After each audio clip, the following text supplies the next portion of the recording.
राजीव बब्बर साहब, ऐसे में जब एक जिम्मेदार फैसला लिया जाता है, एक सरकारी अथॉरिटी की तरफ से लिया जाता है जिसमें दिल्ली सरकार की भी हिस्सेदारी है और एलजी उसके खुद चेयरपर्सन है, तो उस पर आप लोग सवाल क्यों उठाते हैं?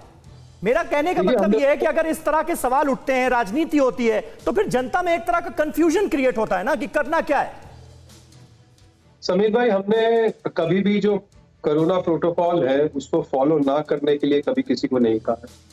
और कभी ये नहीं कहा है कि हमने कहा है कि डीडीएमए की जो गाइडलाइंस है उसी के अंदर ही त्योहार मनाए जाने चाहिए, क्योंकि बाकी त्योहार भी मनाए जा रहे हैं। उतनी ही सी बात हमने करी है। लेकिन क्योंकि इस सारे में आम आदमी पार्टी का दिल्ली में जो रुख है, क्योंकि इनके सब नेता अब दिल्ली में नहीं है, सब बाहर के प्रांतों में। आपको कोई एतराज नहीं है अगर यमुना किनारे घाटों पर छठ पूजा मनाने की इजाजत नहीं दी जाती, तो आपको कोई एतराज नहीं है? आम आदमी पार्टी क्योंकि एतराज कर रही है? सब बाहर घूम रहे हैं, सब कोई यूपी में घूम रहा है, कोई पंजाब में घूम रहा है, तो दिल्ली सरकार में तो कोई बचा नहीं है।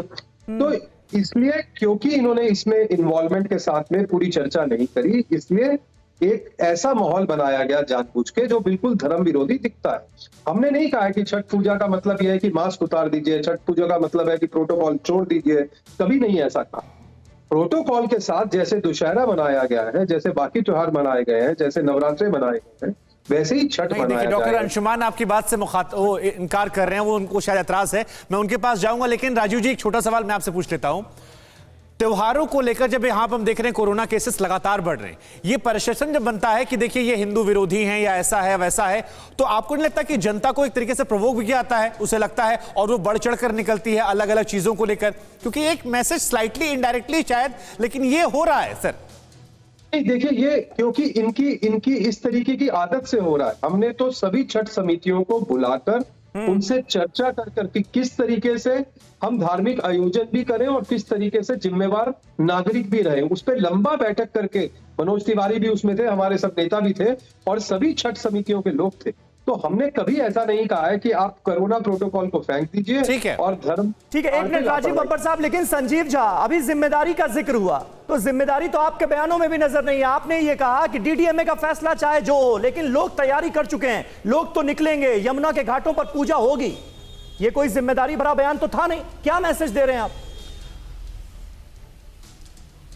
और शमीर जी, आपने कहा कि कोरोना प्रोटोकॉल का फॉलो कैसे होगा, मेरी भी चिंता वही है। यमुना घाट पे स्पेस बहुत ज़्यादा है, तो लोग वो प्रोटोकॉल को फॉलो करते हुए पूजा कर पाएंगे। मेरी भी चिंता तो यही है ना कि अगर यमुना किनारे पूजा नहीं होगा तो छोटे छोटे घाटों पे भीड़ बढ़ जाएगी, तो फिर कोरोना प्रोटोकॉल का फॉलो नहीं कर पाएंगे। चुने हुए प्रतिनिधि हैं संजीव जी, अगर डीडीएमए की तरफ से कोई फैसला लिया गया है तो आपको तो लोगों को और जागरूक करना चाहिए। आप उल्टा काम कर रहे हैं। नहीं, मैं कहता हूं समीर जी, फैसला गलत है। आप समझिए एक बात को कि डीडीएमए ने गलत फैसला लिया है। यमुना किनारे पूजा होने से यमुना नदी को कोई नुकसान नहीं हुआ, यमुना नदी की साफ सफाई होगी, और उल्टा यमुना नदी की स्पेस बहुत ज्यादा होता है, तो वहां उस प्रोटोकॉल से लोग पूजा कर पाएंगे।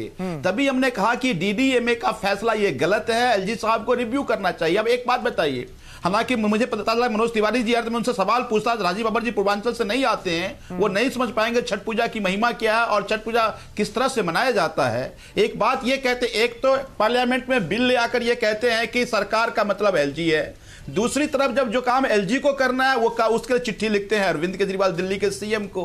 मैं कहता हूं कि अगर आपको पूजा कराना होता, अगर आपको वास्तव में चिंता होती कि बीजेपी पर यही आरोप मनोज तिवारी केजरीवाल तो आप एलजी साहब को मिलाकर कहानी सर ये है कि दिल्ली में अब लोगों को आपको डरना चाहिए, जिम्मेदारी आपकी है। करोल बाग, सरोजिनी नगर, दो तस्वीरें दिखाई, हमने देखा लोग बिल्कुल बेफिक्र हैं, कोई फर्क नहीं लग रहा। बिल्कुल परवाह देश की, सोमवार से शुक्रवार रात 10 बजे TV9 भारतवर्ष पर।